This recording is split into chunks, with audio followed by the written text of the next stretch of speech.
Assalamualaikum warahmatullahi wabarakatuh. Nama saya Irmayanti dengan nomor NIM 130119013, jurusan Pendidikan Matematika Universitas Bina Bangsa. Nah, di sini saya akan menjelaskan materi mengenai kompetensi berpikir tingkat tinggi.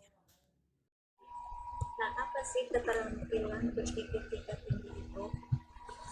Keterampilan berpikir tingkat tinggi merupakan proses keterampilan berpikir secara mendalam dan meluas yang melibatkan pengolahan informasi secara kritis dan kreatif dalam menghadapi dan menyelesaikan masalah yang bersifat kompleks dan melibatkan keterampilan menganalisis, mengevaluasi, dan mencipta.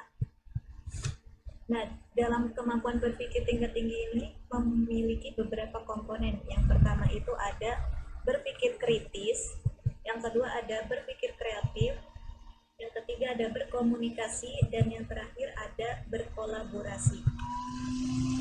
Nah, yang pertama itu ada berpikir kritis.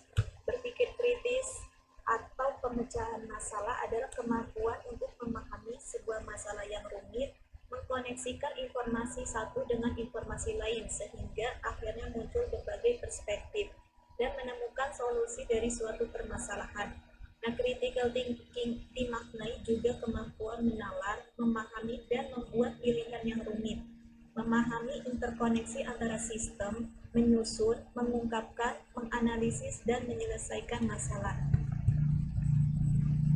Kemudian ada berpikir kreatif.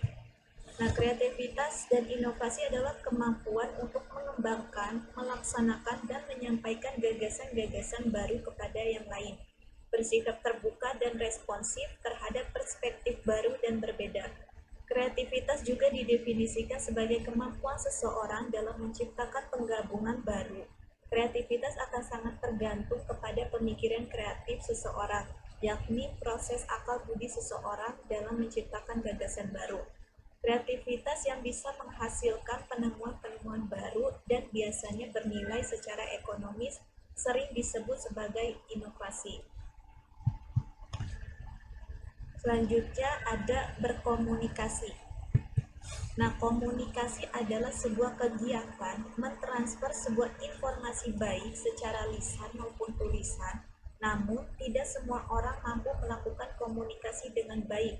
Terkadang ada orang yang mampu menyampaikan semua informasi secara lisan, tetapi tidak mampu menyampaikan semua informasi secara tulisan, ataupun sebaliknya. Nah, komunikasi bertujuan mengirimkan pesan melalui media yang dipilih agar dapat dimengerti oleh penerima pesan. Komunikasi efektif terjadi apabila sesuatu pesan yang diberitahukan komunikator dapat diterima dengan baik atau sama oleh komunikan, sehingga tidak terjadi salah persepsi. Supaya komunikasi antar manusia terjalin secara efektif, dibutuhkan teknik berkomunikasi yang tepat.